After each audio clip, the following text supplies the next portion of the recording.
સુરતના લીંબાયત બેઠી કોલોનીમાં પાનના ગલ્લાની આડમાં છૂટક એમડી ડ્રગ્સનું વેચાણ કરતા માસી ભાણેજને લીંબાયત પોલીસે 79,000ના ડ્રગ્સ સાથે ઝડપી પાડી કુલ 98,000નો મુદ્દામાલ કબજે લીધો હતો।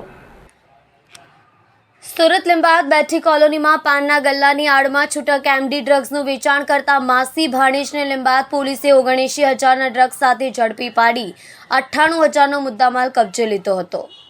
લીંબાયતમાં પાનનો ગલ્લો ચલાવી છૂટક ડ્રગ્સ વેચતા યુવકને અને તેની માસીને લીંબાયત પોલીસે 79,000ના ડ્રગ્સ રોકડ સહિત 98,000ના મુદ્દામાલ સાથે પકડી પાડ્યા છે। લીંબાયત પોલીસ પેટ્રોલિંગમાં હતી ત્યારે ચાંદ બંબૈયા નામનો વ્યક્તિ લીંબાયત મીઠીખાડી બેઠી કોલોની તિલક નલ પાસે ડ્રગ્સ વેચતો હોવાની બાતમી મળી હતી।